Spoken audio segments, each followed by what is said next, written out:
On est dans l'univers de Déshabiller les guirlandes, une nouvelle exposition que j'ai conçue suite à un séjour en résidence ici.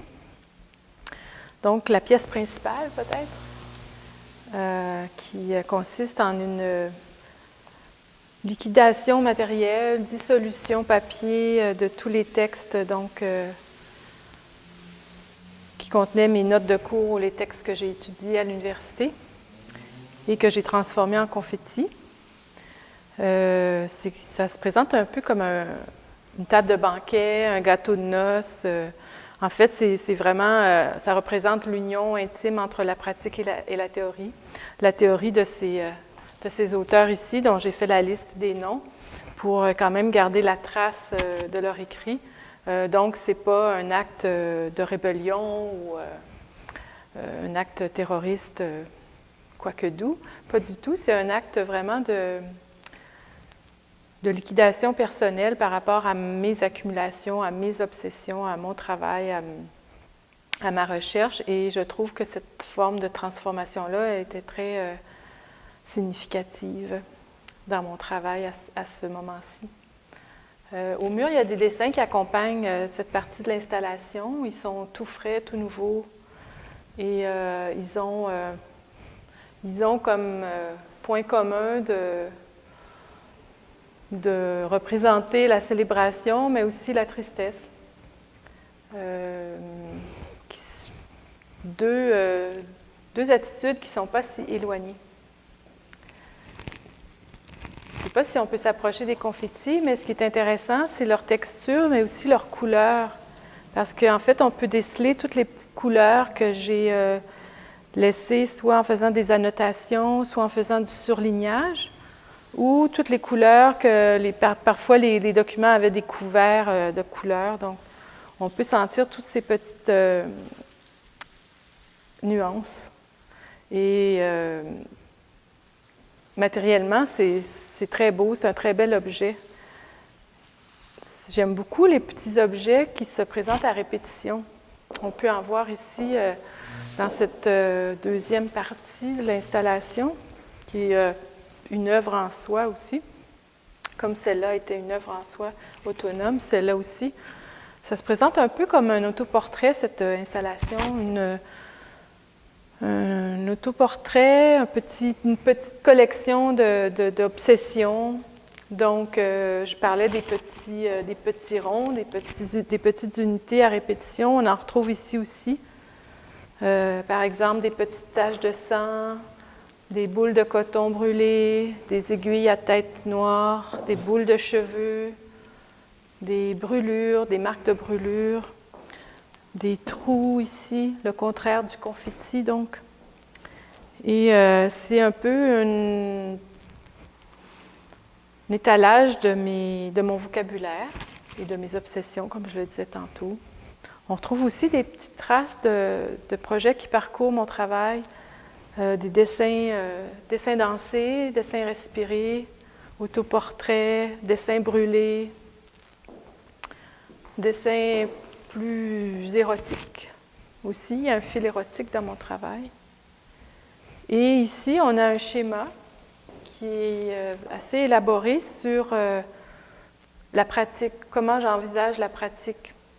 C'est intitulé La pratique, c'est pratique, la pratique. En voulant dire que avoir une pratique, c'est pas ce qu'on aimerait faire, mais c'est vraiment ce qu'on fait pour de vrai. Donc, c'est très concret, c'est très pratique au ras du plancher des vaches. Et pour ce faire, eh bien, il faut passer à l'action.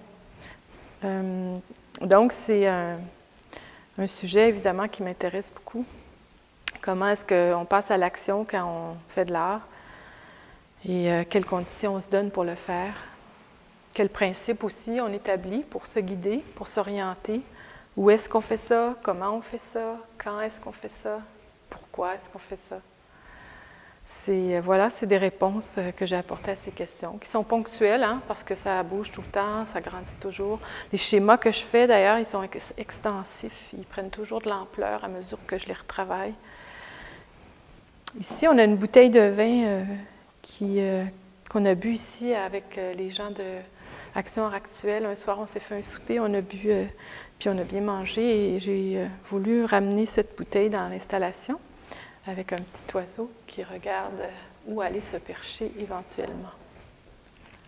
Puis ici, on a une série de dessins qui représentent toutes mes couleurs, tous mes crayons de couleur, à la fois feutre, encre ou Prismacolor. Et je les ai présentés en camailleux, en noir et blanc, et puis à la fin, on a l'ensemble de toutes les couleurs. C'est un projet qui s'est manifesté au moment où mon atelier a été un lieu de sinistre après un feu puis une inondation. Donc, il a fallu que je revisite tout mon matériel, mes outils, à savoir qu'est-ce qui était encore bon ou pas bon. Puis, ça m'a donné l'idée de faire cet inventaire-là. Ce que je trouve très amusant parce qu'il y a un côté léger, aérien, alors qu'il a trouvé sa source dans un événement plutôt éprouvant. Ensuite, à l'entrée, on a 2 photos de façades de maison. J'aime beaucoup prendre des photos de lieux publics, mais qui ont un caractère privé, comme les façades de maison ou les chambres d'hôtel. Souvent, les devantures, les portes aussi. C'est des lieux qui m'attirent, c'est des seuils, c'est des lieux entre le privé et le public.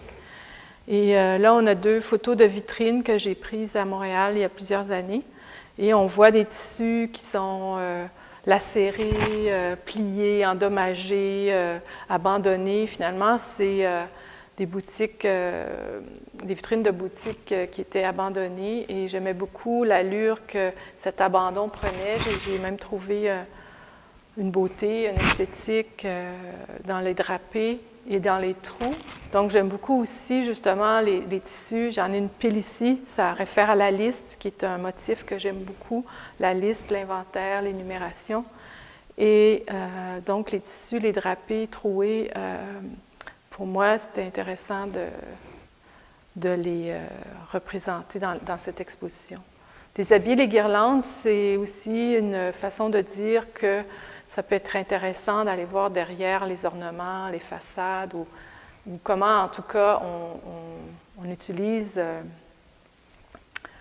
la façade ou la décoration. Qu'est-ce qu'il y a dessous ou derrière, ou comment c'est fait. C'est ça, mine de rien, ces confettis contiennent des trésors de pensée et de questions qui peuvent toucher tous les artistes.